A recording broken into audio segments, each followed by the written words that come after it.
Eh, untuk tutor hari ini, sebenarnya aku minta maaf, mungkin untuk tutor hari ini nggak bisa terlalu lama karena badanku lagi tiba-tiba tadi sakit, jadi mungkin nggak akan terlalu lama.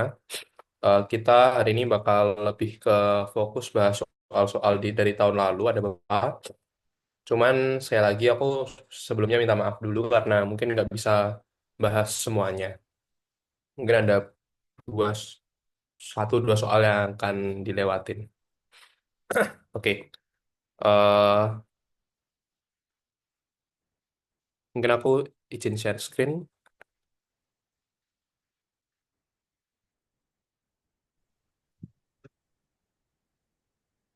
Oke, sudah bisa kelihatan ya?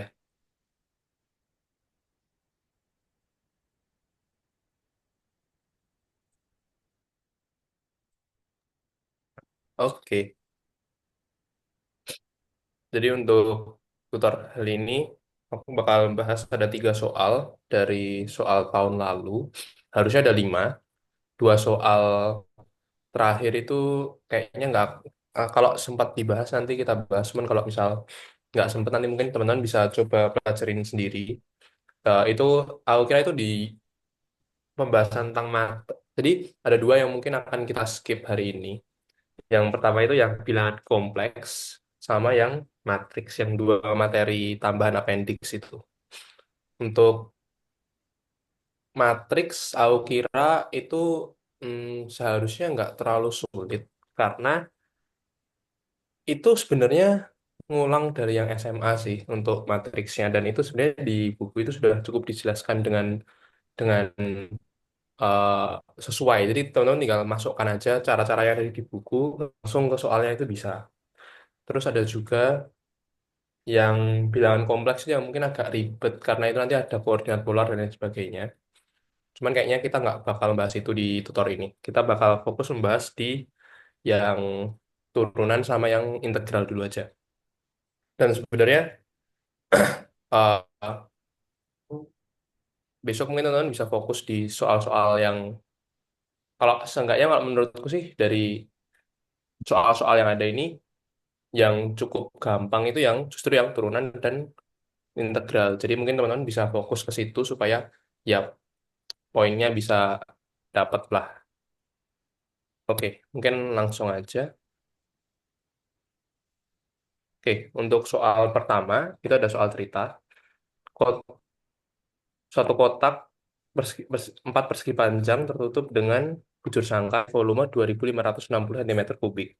Harga bahan untuk atas 4.000, untuk sisi-sisinya 6.000 per cm perseginya. Tentukan biaya terkecil untuk membuat kotak tersebut. Jadi, ketika mengerjakan soal seperti ini, salah satu hal yang akan sangat membantu teman-teman adalah memvisualisasikannya. Digambar dulu. Sebuah kotak-kotak empat persegi panjang tertutup dengan bujur sangkar. Berarti kurang lebih kalau misal kita gambar, gambarnya seperti ini. Jadi sisi-sisinya ini merupakan persegi panjang, tapi bagian alas dan juga atapnya ini, bagian atasnya ini adalah persegi.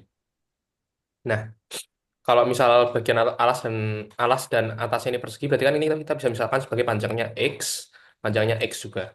Sedangkan tingginya ini, karena dia persegi panjang, pasti kan bukan X. Kita akan misalkan H. Nah, dari sini sudah diketahui bahwa volumenya 2.560. Volume dari bangun ruang ini itu kan X dikali H. Artinya X kuadrat H ya.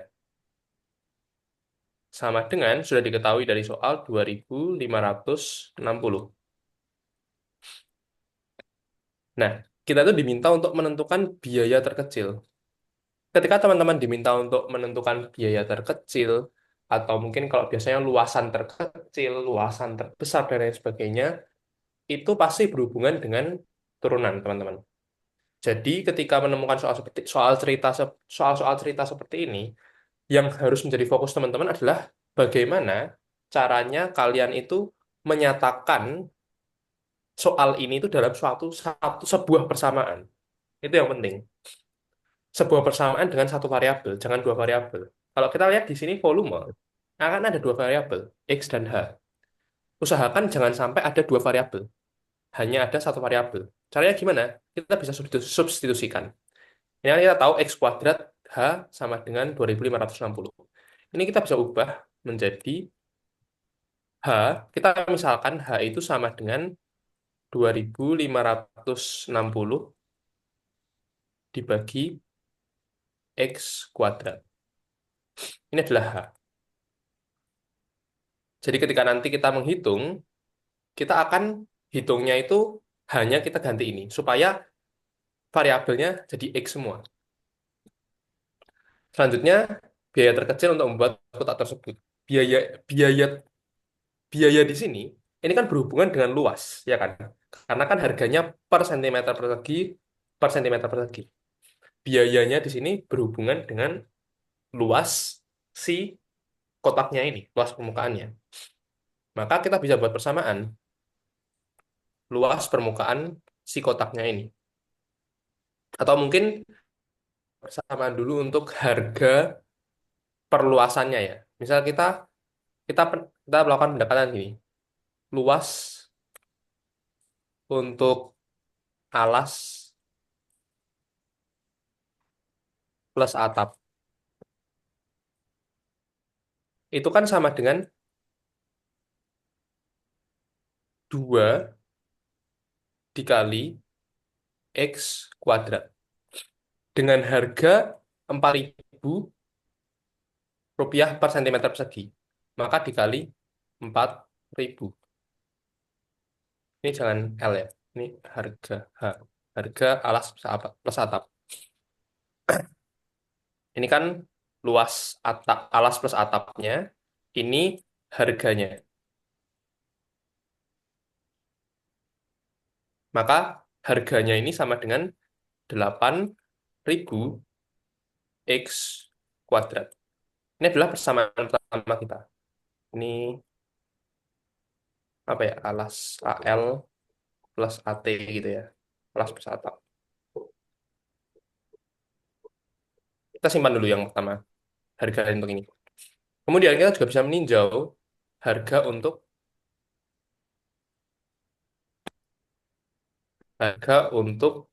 dinding. Harga untuk dinding itu sama dengan, kan dindingnya ada 4 ya. Kalau dalam kotak kan 1, 2, 3, 4 di belakang sana kan. Berarti ada empat dinding. Dikali luasnya persegi panjang X dikali H dikali harga harga dindingnya adalah 6.000 per sentimeter persegi. Dikali 6.000. Perhatikan di sini tuh ada ini. Perhatikan di sini tuh ada H. Ada H di sini. Sedangkan kita nggak ingin ada dua variabel karena itu akan jauh memperrumit perhitungan. Maka dari itu kita akan ubah H ini menjadi hal lain, variabel lain yang mengandung X yang sudah kita temukan di awal tadi, yang 2560 per X kuadrat. Kita akan ubah jadi itu, maka ini 6.000 kali 4 langsung 24.000 ya. 24.000 dikali X dikali hanya 2560 per X kuadrat. X-nya bisa dicoret dengan X kuadrat, maka kita punya harga dindingnya, HD gitu aja, sama dengan 24.000 dikali 2560 dibagi X. Ini adalah harga dindingnya. Harga total,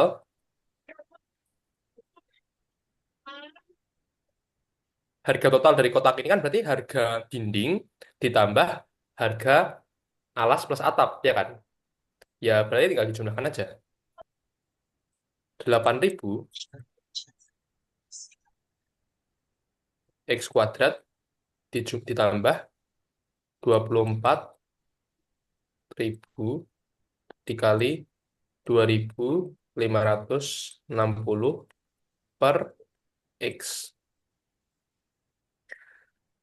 Di sini teman-teman sudah mendapatkan persamaan harga atau biaya pembuatan kotak bergantung pada ukurannya, ya kan? Dan ini pada satu variabel. Teman-teman sudah mendapatkan persamaannya. Diminta untuk mencari biaya terkecil. Apa yang harus dilakukan selanjutnya? Berarti ya teman-teman harus mencari si ini. Seberapa apa turunannya ya? Turunannya untuk menemukan terkecil, harga terkecil.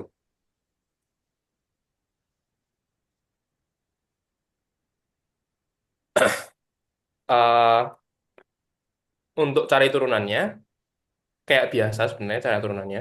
Ini mungkin untuk mempermudah,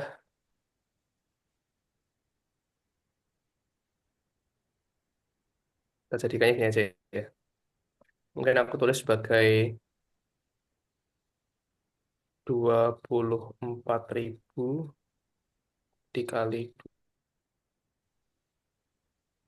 dikali X pangkat min satu aja ya, supaya lebih gampang. Kita harus mencari turunannya. H, jadi ini DH per DX. 8.000 X kuadrat ini, kita turunkan dulu. Kita turunkannya kan satu-satu. Kita turunkan 8.000 X kuadrat, kita turunkan. Terus yang 24.000 sekian-sekian ini kita turunkan. Kita turunkan dulu yang 8.000 X kuadrat. 8.000 X kuadrat kita turunkan, berarti gimana? Ya, pada umumnya, pangkatnya ini, kan pangkat 2 turun ke sini, terus dikurangi satu ya. Berarti 8.000 dikali 2 jadinya 16.000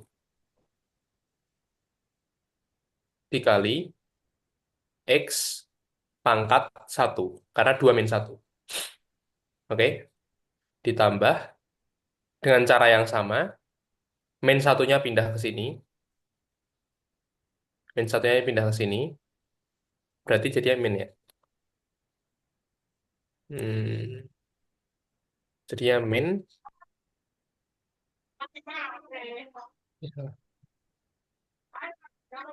ya min 24.000 kali 2.560 per X kuadrat ya. Ini adalah hasil turunan dari eh, persamaan yang sudah kita dapatkan. Setelah kita dapat turunan,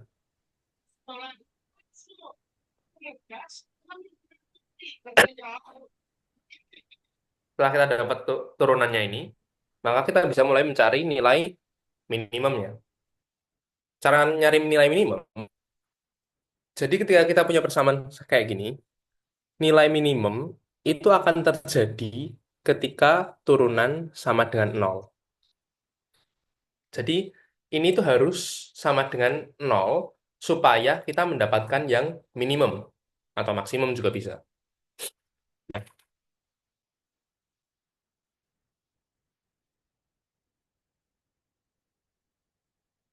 Kita lihat baru aja.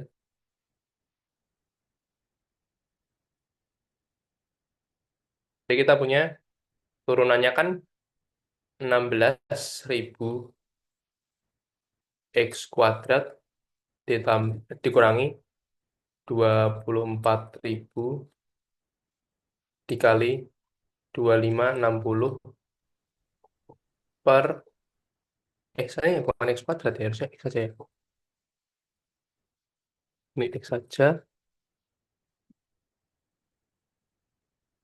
ini per X kuadrat. Ini harus sama dengan nol. Kita pindah ruas, kita nanti akan dapat persamaan 16.000 X disama dengan 24.000 dikali 2.560 per X kuadrat. Eh, karena kita mau mencari X-nya, X-nya ini kita pindah ke ruas kiri, Maka kita akan dapat X pangkat 3 sama dengan 24.000 kali 2560 per 16.000. Ribuannya coret. 16 sama 24 ini bisa kalau misalnya sama-sama dibagi 8 ini jadi 2, jadi 3. Jadi X pangkat 3 itu sama dengan 3 dikali 2560 per 2. Selanjutnya,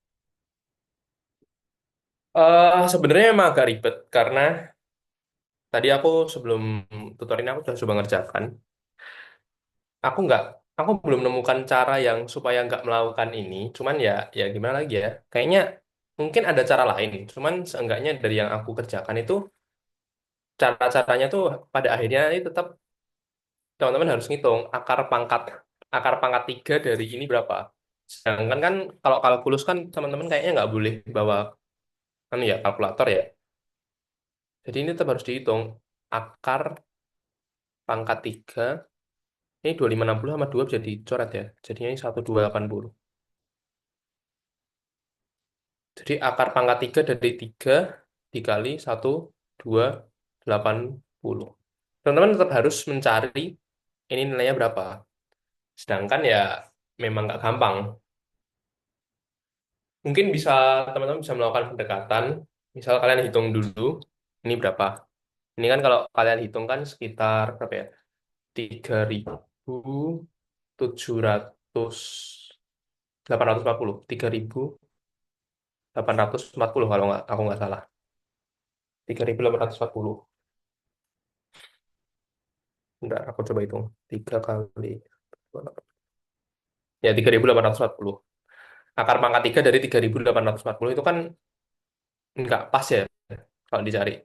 Nah ini teman-teman bisa melakukan pendekatan. Misal teman-teman tahu kalau misal berapa 15 pangkat 3 wis 15 pangkat 3. Misal teman-teman tahu bahwa 15 pangkat 3 itu sama dengan 3.375.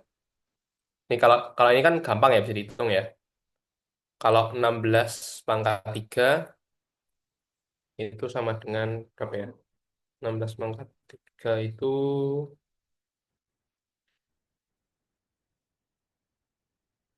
sekitar 4.096.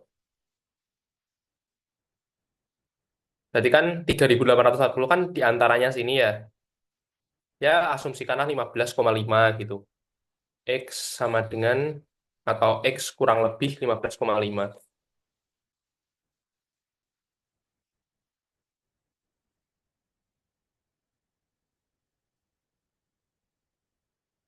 X kurang lebih 15,5 misal. Teman-teman bisa melakukan pendekatan seperti ini. Kalau misal memang waktunya nggak cukup. Kalau misal waktunya cukup sih bisa dihitung ya.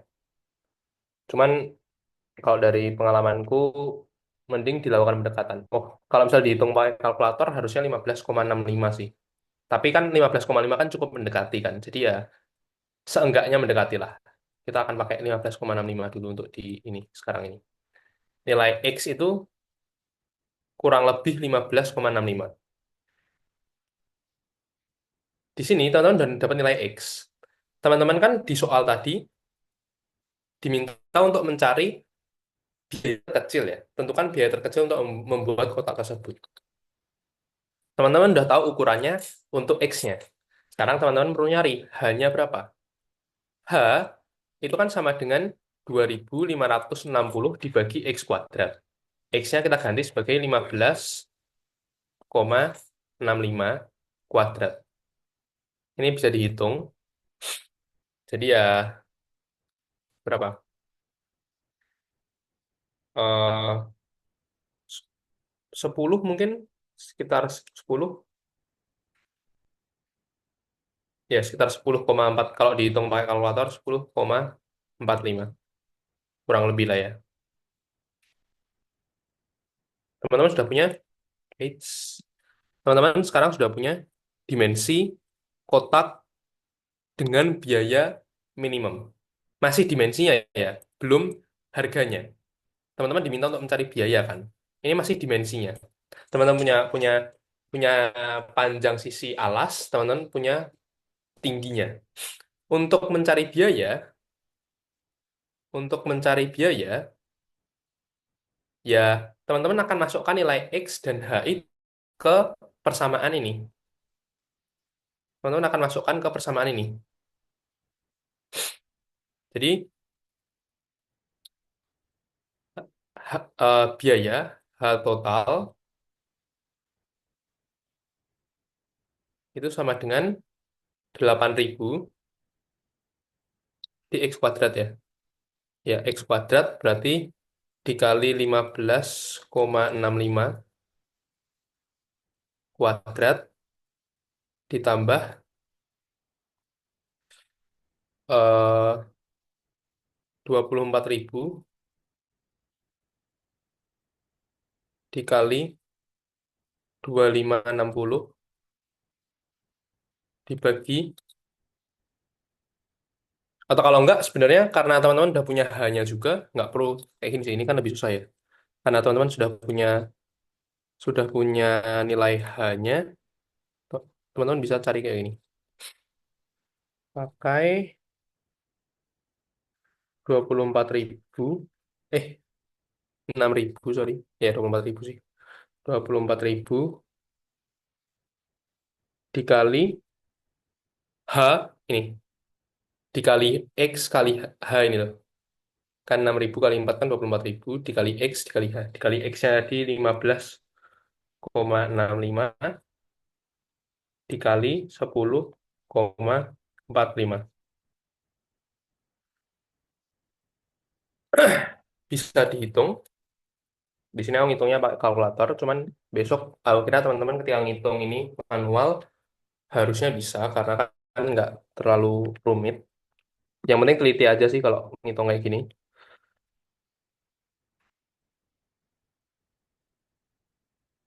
Sekitar kalau nggak salah hitung berarti sekitar 588.000, eh 5 5 juta ding, 5.884.400. Ini harga totalnya.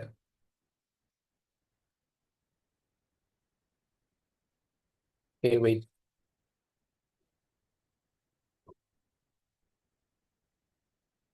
Jadi untuk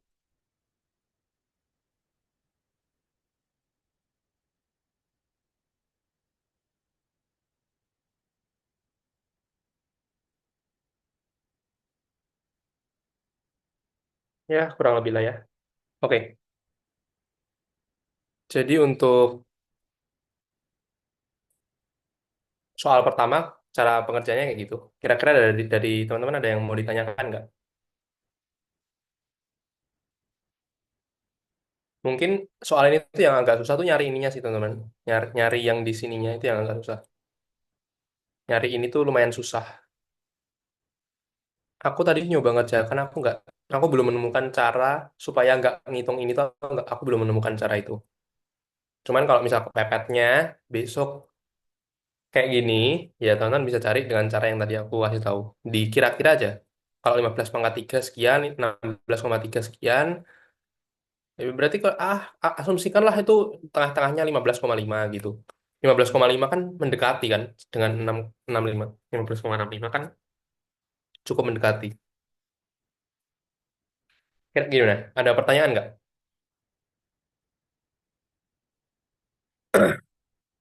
Kalau nggak ada, aku lanjut ke soal berikutnya.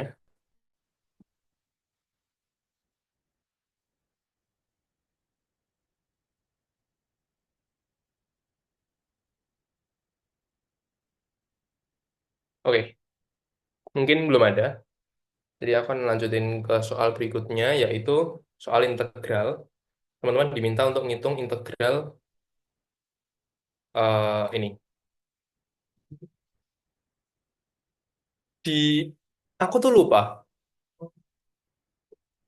Kayaknya yang integral yang harus pakai substitusi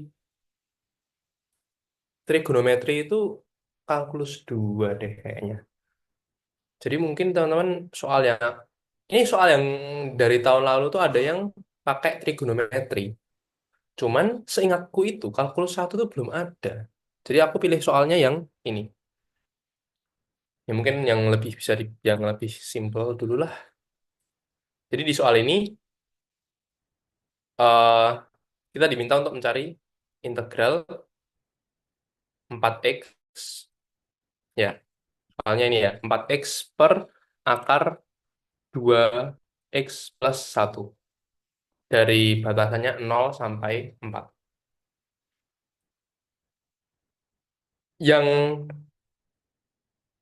untuk mengerjakan soal ini, teman-teman akan memanfaatkan teorema fundamental kalkulus 2 kalau nggak salah.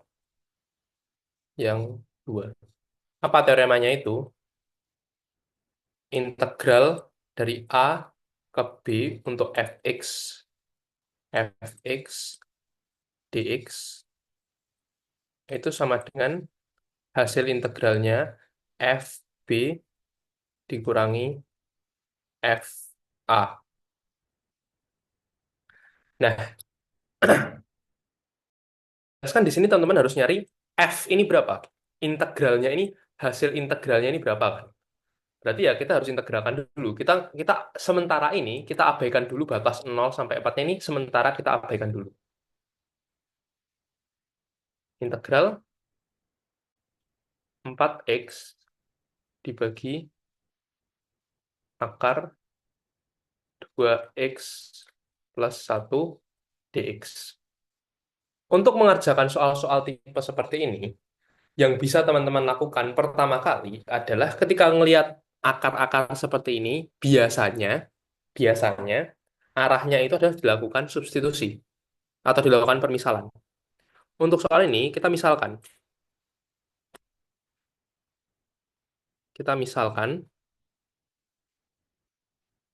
bahwa 2x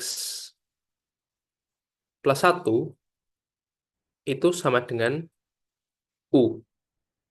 Ya, kalau 2x plus 1 sama dengan U, berarti X itu sama dengan U min 1/2. Dan yang ketiga, permisalan dan yang bisa kita ketahui yang ketiga adalah ketika kita turunkan, ini kan kalau misalnya diturunkan kan jadinya 2 ya. 2 dx sama dengan du. Atau dengan kata lain, du, sorry, dx, harusnya dx. Dengan kata lain,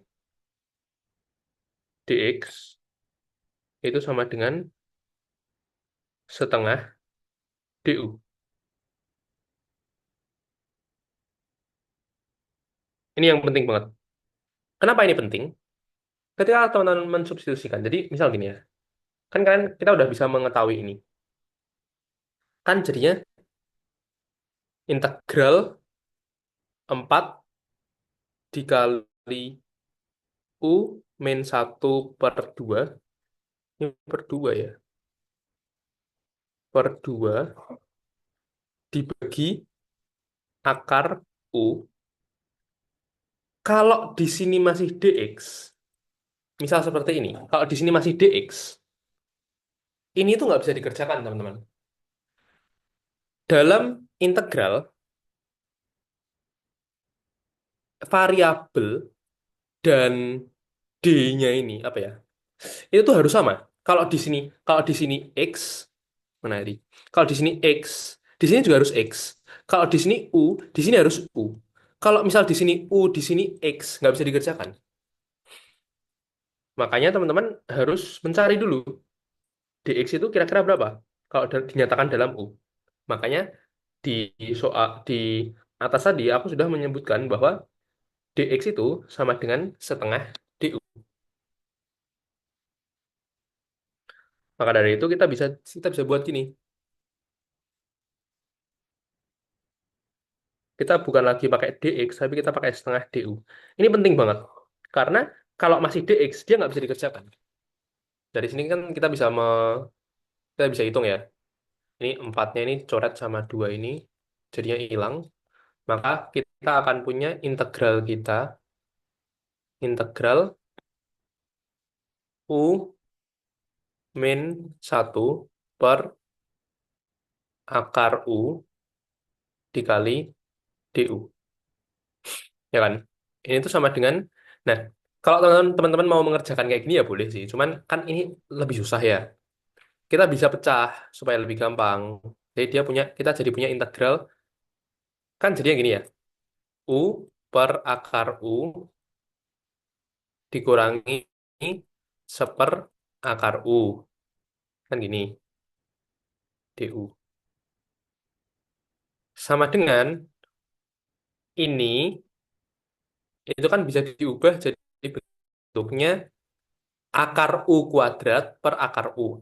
Berarti saya tinggal akar U dikurangi seper akar U du.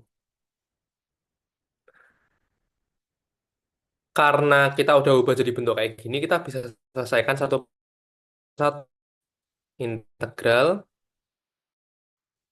akar U du dikurangi integral seper akar U du. Dari sini teman-teman bisa menyelesaikan satu persatu. Kita mulai dari akar U du. Integral akar U itu kan U pangkat setengah ya.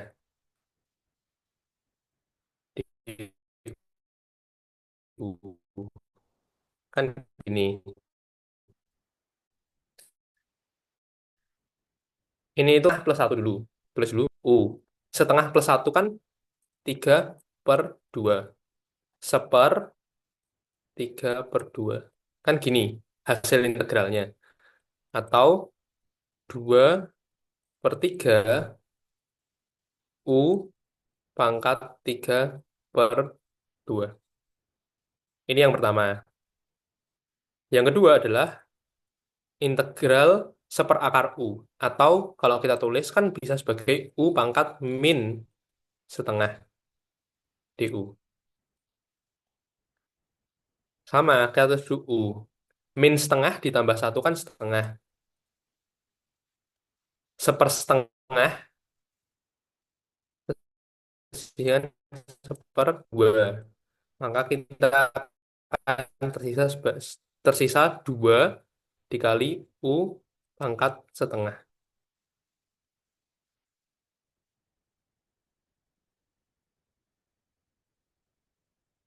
Maka integral ini itu tuh kita bisa tulis sama dengan 2 per 3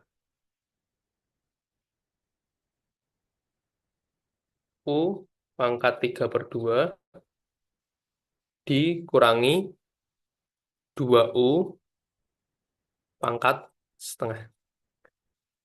Hasilnya itu adalah ini. Hasil integralnya ini, kalau diintegralkan, maka hasilnya adalah yang di kanan ini. Nah, ini kan masih dalam bentuk U. Perhatikan bahwa di soal batasan 0 dan batas 4 ini digunakan untuk X. Masih dx. Ya kan? Jadi ketika teman-teman sudah berhasil menyelesaikan ini, teman-teman nggak bisa langsung memasukkan U-nya sama dengan 0 dan U-nya sama dengan 4. Nggak boleh. Kenapa? Karena batas 0 dan 4 itu masih untuk X, bukan untuk U. Kalau mau untuk U, ya harus dikonversi dulu. Atau, jadi ada dua cara untuk menyelesaikan ketika sudah sampai titik ini. Yang pertama, teman-teman ubah batasnya. Yang awalnya tadi batasnya untuk X, diubah jadi batasnya untuk U. Atau, teman-teman substitusikan balik. Tadi kan 2X plus 1 sama dengan U. Sekarang, U-nya diganti 2X plus 1. Ketika teman-teman melakukan itu, teman-teman bisa ini. memasukkannya 0 dan 4. Untuk di tutor ini aku bakal ngesubstitusin ulang U-nya tak ganti jadi 2x+1. Untuk ya biar gampang aja wes. Maka fx-nya, ini hasil integralnya, sama dengan 2/3 U-nya, tadi 2x+1, pangkat 3/2, dikurangi 2 dikali 2x+1 pangkat setengah. Ya kan? Ingat, teman-teman teman-teman artinya sudah mendapatkan hasil integralnya dalam bentuk x. Ya kan? Terus karena batasannya 0 dan 4 ini untuk x, nah di sini baru bisa dimasukkan 0 dan 4. Pertama kita cari dulu f4 dulu wis, f4. Ingat ya, berdasarkan teorema teorema fundamental kalkulus 2, kalau misalnya ada batas atas per ada batas bawah, ada batas atas, hasilnya ya batas atas dikurangi batas bawah. Berarti f4 dulu kita cari. F4 itu berarti tinggal dimasukkan aja x-nya 4. Aku ngitung pakai kalkulator aja. Bentar, aku hitung dulu. 2/3.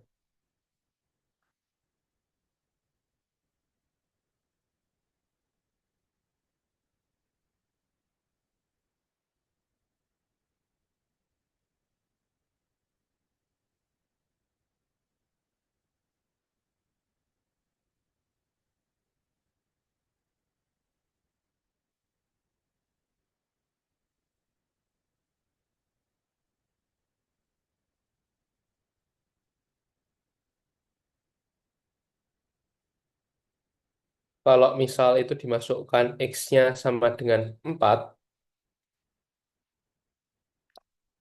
ini kita bakal dapat nilai sekitar,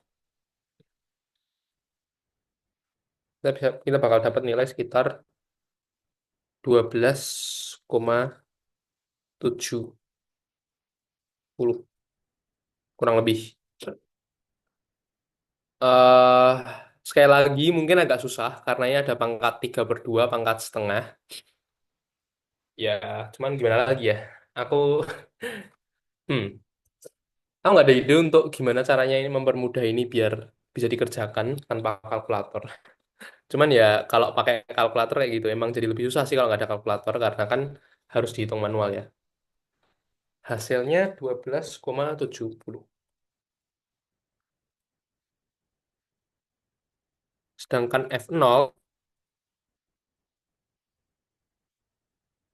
itu sama dengan,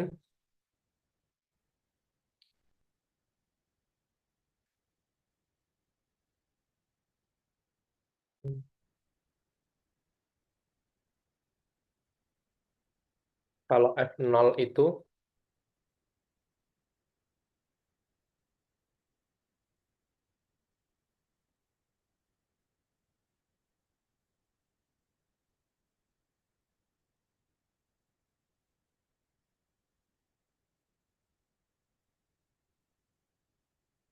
-4/3. Bentar, tadi kayaknya salah deh aku.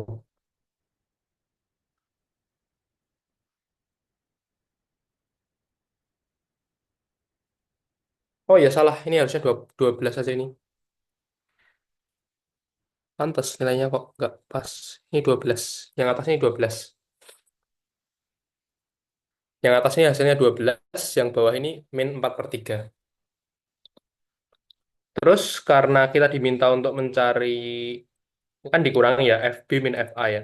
Berarti F4 dikurangi F0, ini F4 dikurangi F0,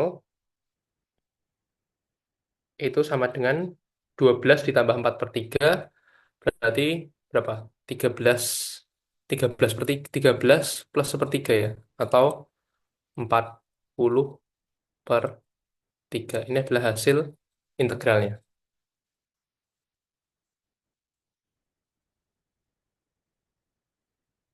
Sudah selesai. Ini soalnya tuh diminta untuk selesaikan integralnya. Ini penyelesaiannya. Dari sini apakah ada yang mau ditanyakan, teman-teman?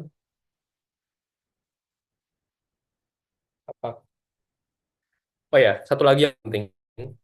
Perhatikan bahwa di sini itu FB min FA, ya kan? Kalau batasnya dari A ke B, maka FB min FA. Kalau misal batasnya dari 0 ke 4, berarti F4 min F0. Pertanyaannya, kalau misal batasannya dari 4 ke 4, berarti berapa hasilnya? Integralnya.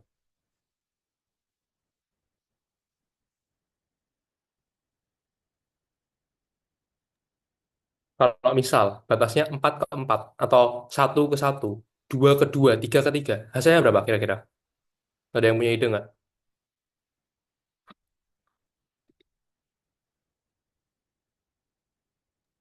Jadi karena berdasarkan teorema fundamental kalkulus 2 itu, kalau batasnya dari A ke B, integral fx batasannya dari A ke B, nanti hasilnya sama dengan fb min fa. Kalau misal batas atas dan batas bawahnya sama, 0 0, 1 1, 2 2, 3 3, 4 4, misal kayak gitu, maka hasil integralnya selalu 0. Kenapa demikian? Karena pada dasarnya, sebenarnya kalau misalnya kita ini sebenarnya ada materi, teman-teman pasti sudah diajarkan sama dosennya di kelas. Sebenarnya integral itu pada dasarnya adalah ngitung luasan di bawah grafik. Kalau misal dari, ini kan grafiknya ini 4x per akar 2x plus 1, ya kan? Dihitung luasnya ini berapa? Kalau di antara interval 0 sampai 4. Kalau misal di interval 4 sampai 4, berarti kan di titik yang sama. Kalau di titik yang sama, pasti kan luasannya sama dengan 0. Jadi besok ketika teman-teman ketemu soal, karena ada soal ini, di soal tahun lalu yang tadi aku bilang, itu tuh adalah yang dia itu sulit banget. Apa namanya, integralnya itu harus pakai trigonometri. Cuman batasannya tuh 4 sampai 4. Ketika teman-teman ketemu soal seperti itu, ya sudah, nggak usah dikerjakan. Langsung aja hasilnya nol. Karena kan kalau batasnya sama, setauku tuh selalu nol. F4 dikurangi F4 kan, kurang lebih seperti itu.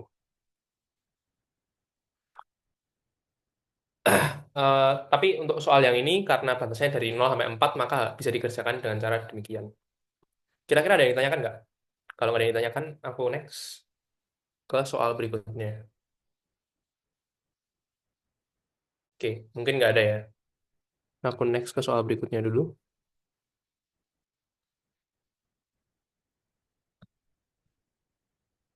Wis, ngeblur banget. Diberikan fungsi fx sama dengan 1 plus 1 min 2x pangkat 3. Kita, apa ya soalnya? Aku lupa. Bentar.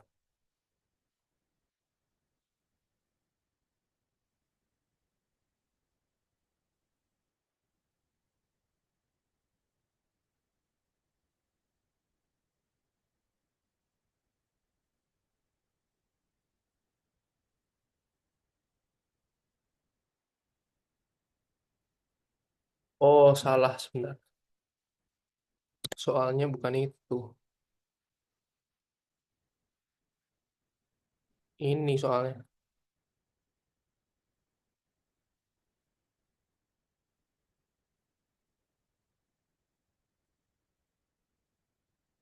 Ini soal yang lumayan panjang.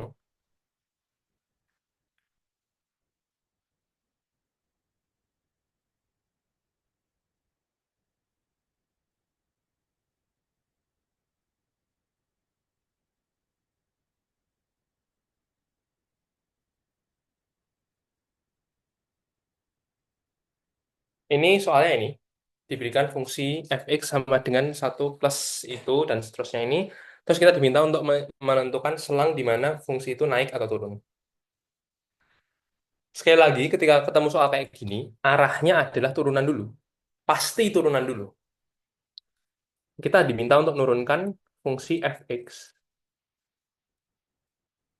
sama dengan 1 plus 1 min 2x pangkat 3. Kita diminta untuk menurunkan ini dulu. Gimana cara menurunkannya? Ini yang sedikit ribet. Jadi, Ada dua pendekatan yang bisa teman-teman lakukan. Yang pendekatan yang pertama, teman-teman hitung 1 min 2x pangkat 3 ini berapa. Kalian buka kurungnya. Jadi nanti 1 min 2x kali 1 min 2x dikali 1 min 2x.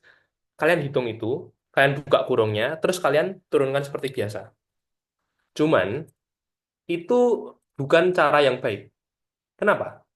Mungkin kalau di soal ini, 1 min 2x pangkat 3 itu masih kecil. Gimana kalau misal besok soalnya teman-teman pangkat 10? Nggak mungkin teman-teman akan ngebuka 10 kurung kan. Pangkat 10 itu kan nggak mungkin. Maka dari itu kita harus melakukan permisalan. Kita misalkan dulu.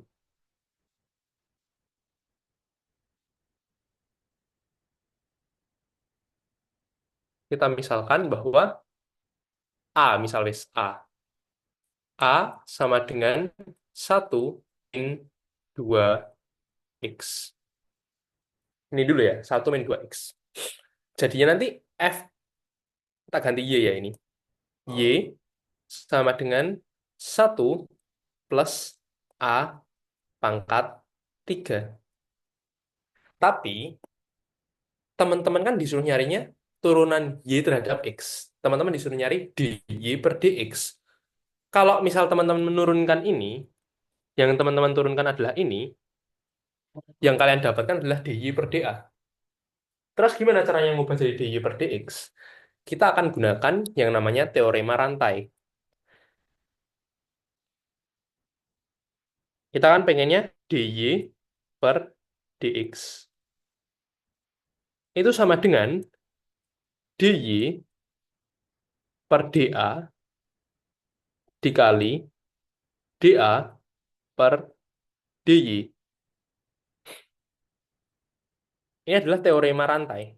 Ini yang akan kita gunakan ketika menyelesaikan turunan ini. Oke, kita mulai pelan-pelan. Dari kita cari dy dA dulu. Kita mulai dari kita mencari dy per dA.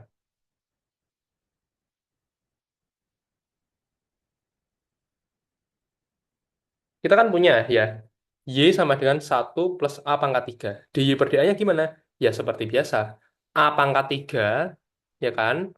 Tiganya diturunkan, terus dikurangi 1. Jadinya 3A pangkat 2. Ini adalah dy per dA. Simpan dulu. Bagaimana dengan dA dy? dA per dx, sorry ini bukan dy. dA per dx. Bagaimana dengan dA per dx? Dari mana kita dapatnya? Dari sini. Ini yang kita turunkan. A sama dengan 1 min 2x. Kalau ini kita turunkan, kita kan dapatnya dA per dx. Di mana dA per dx ini sama dengan negatif berapa? 2 ya? Min 2. Ya kan? Sekarang kita udah punya dy per dA, kita sudah punya dA per dx, kita diminta untuk mencari dy dx-nya berapa?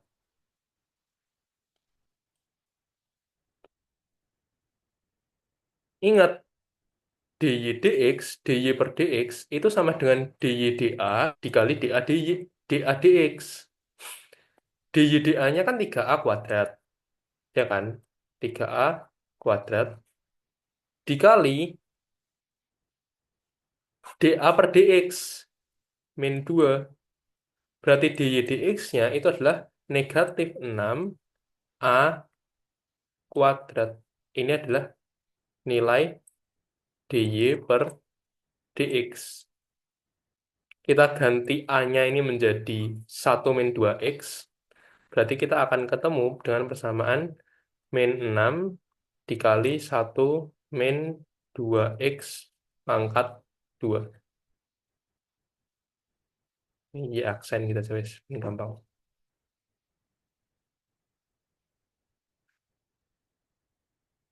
Pangkat 2 ya. Kita di pertama-tama kita sudah menemukan nilai untuk turunan pertama dari Y.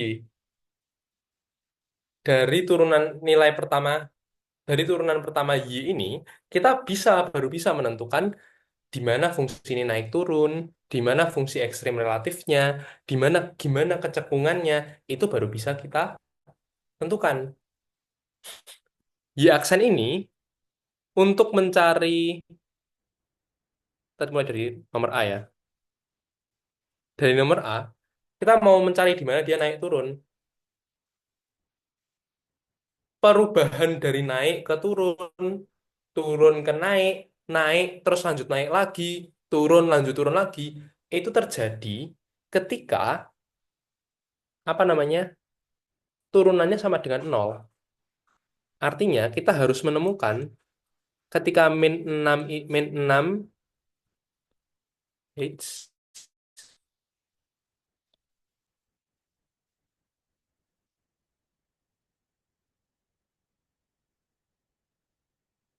min 6 kali satu min 2 X pangkat 2 sama dengan nol. Ini, berapa nilainya? X-nya berapa? Ya, yang jelas kalau misalnya kayak gini kan min 6-nya bisa dicoret ya. Min 6-nya bisa dicoret. Kita tersisa dengan satu min 2X kuadrat sama dengan nol. Berapa nilai X yang mungkin? Nilai X yang mungkin ya sama dengan berapa? Setengah ya berarti. Setengah. Itu yang pertama dulu. Terus, kalau misalnya sudah ketemu X sama dengan setengah, gimana untuk menentukan naik turunnya? Kita uji. Kita uji dulu. Ini garis bilangan. Ini X-nya setengah di sini. Ya kan? Kita uji di sebelah kiri sini berapa, sebelah kanan sini berapa. Aku ambil titik ujinya, misal di sebelah kiri ini nol, di sebelah kanan ini satu. Kita uji. Misal, X, misal X sama dengan nol.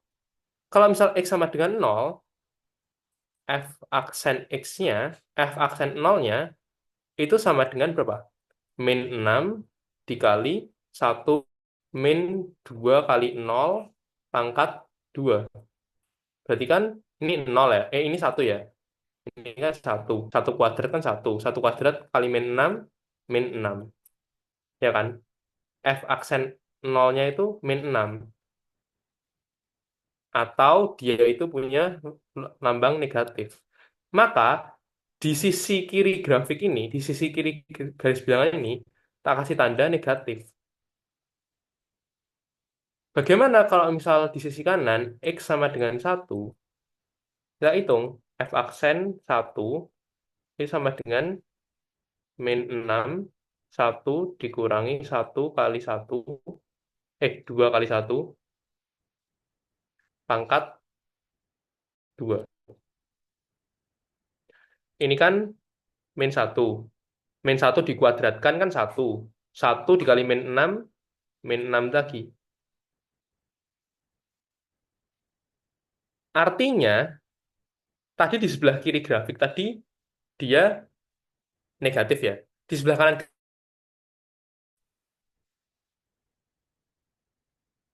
loh kok bisa negatif-negatif lagi? Artinya, grafik yang, kalau misal kita gambarkan grafik ini kalau kita gambar, dia itu akan turun, terus turun lagi. Kurang lebih kalau misalnya kita gambar, ini sketsa sketsa kasar, kalau kita gambar itu dia kan kayak gini grafiknya. Di sini dia turun, ini dia turun. Di sini dia tuh mencapai titik apa namanya stasioner. Dia itu stasioner, artinya datar ya kan datar. Terus turun lagi, makanya dia akan negatif-negatif. Pelang turunnya itu ya berarti dari tak hingga sih dari minus tak hingga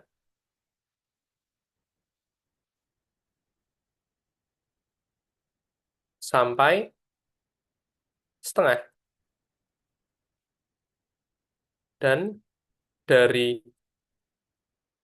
setengah sampai positif tak hingga. Kalau kurang lebih seperti ini. Terus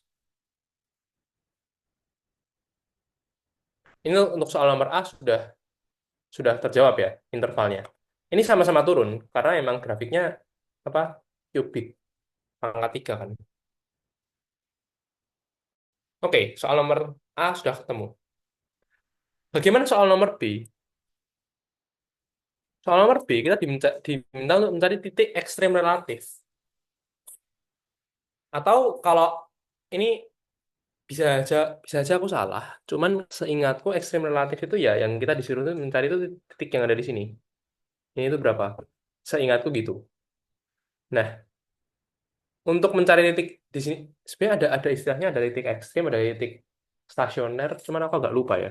Nanti mungkin bisa dicek lagi. Cuman kalau seingatku titik ekstrem relatif itu yang ada di sini. Tadi kan kita udah tahu titik di sini, titik ini terjadi ketika x-nya sama dengan setengah, ya kan? Titik itu kan x, y. Nah, y-nya tadi y sama dengan apa tadi? Satu plus satu min 3 ya. Jika x-nya sama dengan setengah, berarti y-nya berapa? Y sama dengan satu ditambah satu min 2 kali setengah pangkat 3. Kalau misalnya setengah, berarti setengah. Iya, nol. Nol pangkat 3 kan nol. Berarti y-nya sama dengan satu. Nilai ekstrem relatifnya, maka setengah, koma, satu. Dah, selesai. Mau. Soal nomor C. Selang kecekungan. Kecekungan itu, jadi ada yang kecekungan ke atas, ada yang ke bawah kan. Itu bisa teman-teman cari, itu pakai turunan kedua. Atau sebenarnya teman-teman bisa sih. Kalau misal kalian udah punya grafiknya, oke lah, kita gambar aja, wis. Ya, kita gambar aja, wis. Eh F. Tadi kan F aksen X tadi kan ini ya. F aksen X kan sama dengan min 6 kali satu min 2x pangkat 3. Pangkat 2. Ya kan? Kalau misalnya kayak gini, kita harus nyari turunan keduanya berapa. Gimana caranya nyari nyari turunan kedua? Sama persis kayak turunan pertama. Kita misalkan dulu. Kita misalkan dulu. Satu min 2x ini sama dengan apa? P misal. Ya kan? Berarti kalau misalnya ini kita turunkan, kan ini kan jadinya kan min 6p kuadrat. Ya kan? Kita turunkan jadi min 12p dikali ini kan masih d y per dp per dx kan berarti kan ini turunannya ini ya. dp per dx sama dengan berapa? Min 2 dikali min 2. Berarti sama dengan berapa? 24p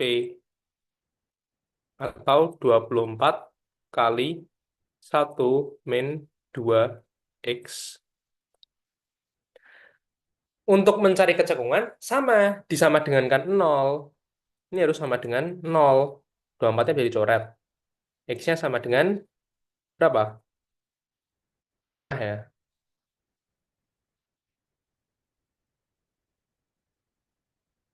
setengah. Benar nggak? Iya, setengah. Setengah. Kita cek lagi pakai garis bilangan kayak tadi caranya. Kalau misal di sini ada setengah, kita ujinya di sini 0, di sini 1. Misal, misal X sama dengan 0, maka F double aksen 0 itu sama dengan 24 dikali 1, 24, ya kan? Atau ini sama dengan positif. Kalau X sama dengan 1 misal, berarti F double aksen 0 double aksen 1 ini sama dengan 24 dikali 1 min 2 dikali 1 atau 1 min 2. 1 min 2 kan berarti min 1. Artinya negatif 24. Berarti yang ini tadi negatif. Di sisi kiri grafik ini positif, di sisi kanannya setengah ini negatif. Kecekungannya yang positif tuh cekung ke atas. Berarti intervalnya dari negatif tak hingga sampai setengah ini cekung ke atas. Dari setengah sampai positif tak hingga itu cekungnya ke bawah. Ini adalah kecekungannya. Ini soal untuk nomor C. Sebenarnya soal nomor C ini bisa dikerjakan dengan cara lain kalau teman-teman tahu bentuk grafiknya gimana.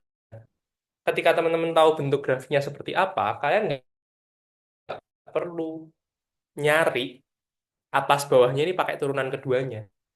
Karena kalian bisa melihat dari grafik, oh yang ini cekung ke atas, oh yang ini cekung ke bawah. Itu bisa dicari bisa dilihat dari grafik.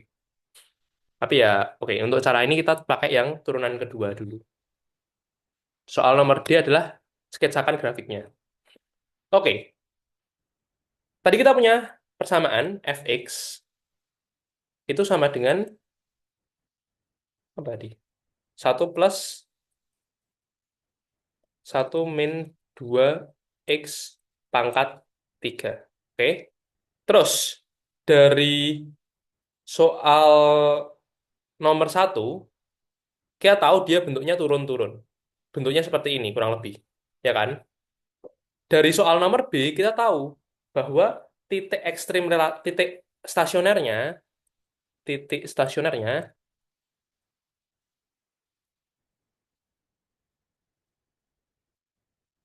itu ada pada setengah koma 1.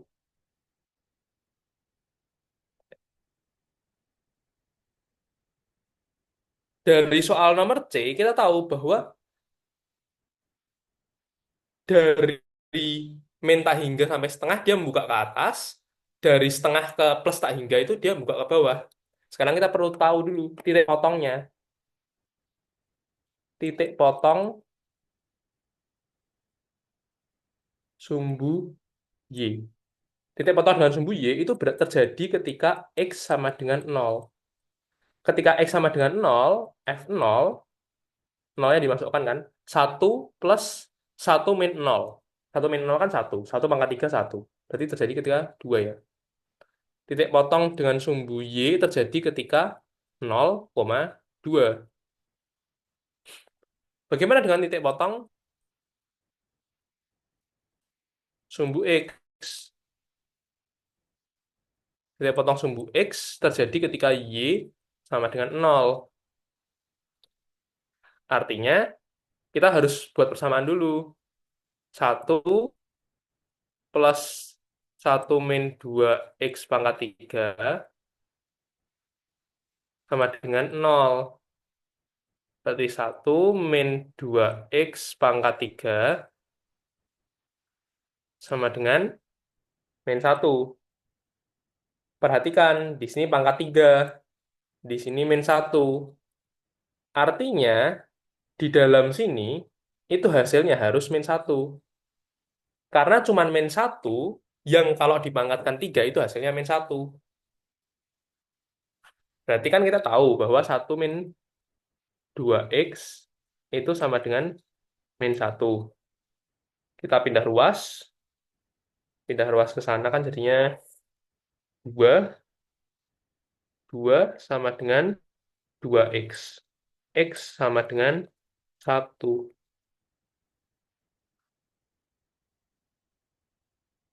Berarti titik potong dengan sumbu X terjadi ketika 1,0. Teman-teman sudah tahu titik stasionernya di setengah koma 1. Sudah tahu kalau misalnya titik potong sembunyinya 0,2. Sudah tahu titik potong dengan sumbu X 1,0. Udah tahu di sebelah kirinya setengah, nanti grafiknya turun dan membuka ke atas. Sudah tahu juga kalau misalnya di sebelah kanannya setengah, grafiknya nanti turun, masih turun lagi, dan membuka ke bawah. Maka dari sini teman-teman bisa gambar grafiknya. Grafiknya, kalau teman-teman gambar, kurang lebih seperti ini. Misalnya ini setengah, di sini satu, terus di sini satu, di sini dua.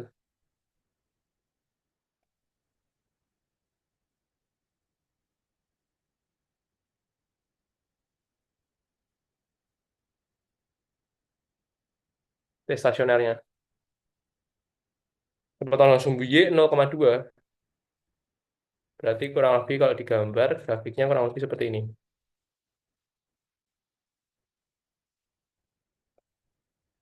Kurang lebih seperti ini.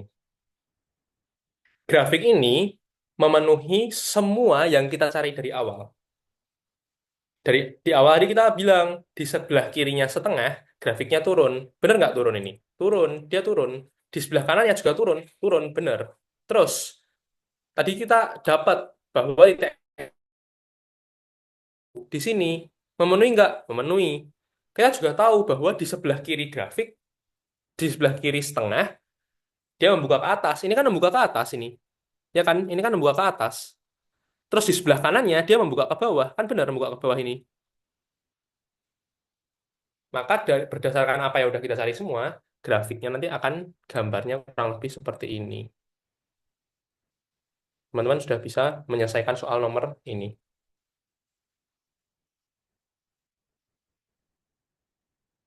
Oke, dari sini apakah ada yang mau ditanyakan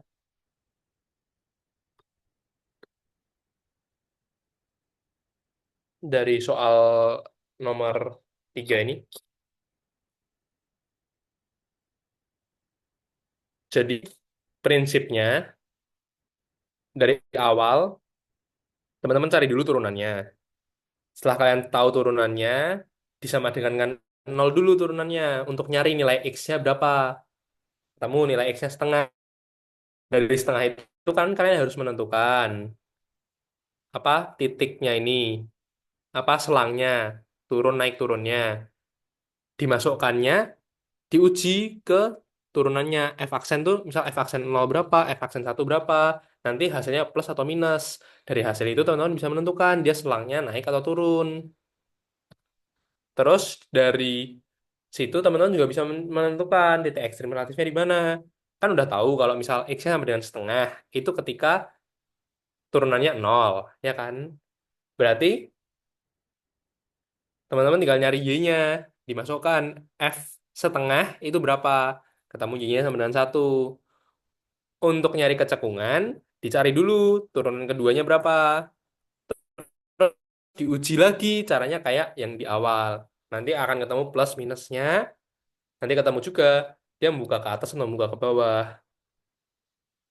Baru di soal nomor terakhir, teman-teman berdasarkan informasi semua informasi yang sudah dikumpulkan, kalian bisa nyari titik potong sumbu Y berapa, titik potong sumbu X berapa, dan kalian bisa gambar grafiknya. Itu adalah prinsip mengerjakannya. Apakah ada yang mau ditanyakan? Ya, silakan kalau ada yang mau Kak, tanya. mau nanya, Ya, yang bagian C, yang bagian C itu kan dia hasil turunannya 24P. Kenapa P-nya dicoret, Kak? 24P. Ya, Yang mana yang dicoret? Yang ini kah? ya yang 24 dalam tanda kurung Ini. 1 min 2X. Itu kenapa 24-nya dicoret, Kak? Oh, oh, oke. Jadi gini, kan kita diminta untuk nyari 24 dikali 1 min 2X sama dengan 0. Ya kan? Sesuatu itu, suatu perkalian itu kan bisa 0, kalau misal bisa sama dengan 0, kalau misal salah satu pengalinya 0. Ya kan? Ini oke tak jelas di sini aja ya. Nah, ini 24 dikali 1 - 2x sama dengan 0. Kita kan mau hasilnya sama dengan 0. Kan ada dua komponen ya pengalinya. Pengalinya di sini ada A, di sini ada B. Kalau misal ada A dikali B sama dengan 0, pasti, pasti antara A itu sama dengan 0 atau B sama dengan 0. Ya kan? Antara A sama dengan 0 atau B sama dengan 0 atau kedua-duanya 0 itu juga bisa sama dengan 0. Di soal ini kan 24 dikali 1 - 2x. A-nya itu sama dengan 24. B-nya ini 1 - 2x. Masih ada x-nya, masih ada variabelnya. Kita belum tahu dia angkanya berapa. A-nya kan sudah bukan sama dengan 0. A-nya kan sama dengan 24. Artinya kan yang 0 kan pasti B-nya. Ya nggak? Atau kalau nggak, kalau misal dari segi persamaan, juga bisa dilihat seperti ini. 24-nya misal tak pindah ke sana. Jadinya kan 1 - 2x sama dengan 0/24. 0/24 sama dengan berapa? Ya 0 kan? Gitu. Oke, Kak, Oke, paham-paham. oke, sip. Makasih. Makasih, Kak. Oke, makasih pertanyaannya. Ada lagi yang lainnya yang mau ditanyakan?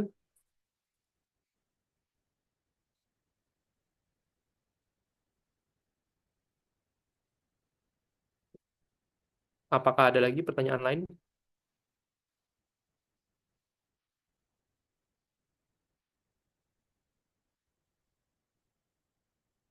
Gimana? Yang mau ditanyakan lagi mungkin dari soal nomor sebelumnya juga nggak apa-apa. Yang integral, kalau misal ada pertanyaan, atau yang ini soal cerita juga kalau misal ada pertanyaan silahkan.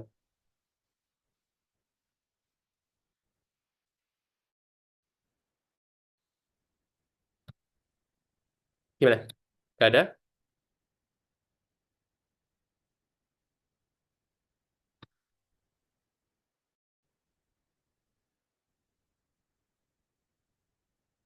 Kalau misal nggak ada, mungkin untuk tutor yang dari aku uh, sampai sini aja. Eh, aku kurang tahu ya, teman-teman. Teman-teman ada materi, harusnya ada materi ini kan? Ada materi matriks sama bilangan kompleks. Itu jangan lupa dipelajari, karena itu juga bakal, at least dari tahun lalu itu keluar. Cuman kayaknya untuk tak bahas di tutor ini kayaknya nggak cukup waktunya. Jadi bisa dipelajari lagi nanti setelah ini bisa dipelajari lagi. eh yang jelas untuk matriks itu tuh sebenarnya tinggal ngapalin rumus sih, tinggal ngapalin rumusnya yang di bukan modul apa namanya di diktat sudah ada, tinggal dimasukkan aja. Yang mungkin yang agak rumit itu yang bilangan kompleks, karena itu nanti ada yang pakai polar, ada yang pakai cis. Itu itu yang mungkin sedikit lebih kompleks. Ya, tapi seenggaknya kalau misal teman-teman bisa mengerjakan soal-soal yang memahami apa yang udah aku jelaskan tadi, ya at least besok sama soal apa namanya matriks bilangan kompleks itu cuma 1 2 soal aja di tahun lalu sih cuma 2 soal ya. Matriksnya satu, bilangan kompleks satu. Yang banyak itu integral sama turunannya. Jadi bisa dipelajari lagi nanti. Oke, terakhir mungkin ada yang masih ada yang ditanyakan. Kalau misalnya nggak ada yang mau ditanyakan, aku kembalikan ke MC. Itu mungkin cukup dari aku. Terima kasih semuanya. Baik, terima kasih atas Mas Andi karena setelah menyelesaikan tutornya. Mungkin dari teman-teman, kalau misalnya ingin mengulang lagi videonya, bisa dicari di YouTube Podcast HMTL ITS, karena video tutor ini akan diupload di sana. Baik, terima kasih atas semuanya. Apabila kalian memiliki kesibukan atau memiliki aktivitas lain, bisa dipersilakan untuk meninggalkan Zoom. Terima kasih teman-teman. Makasih juga, Kak.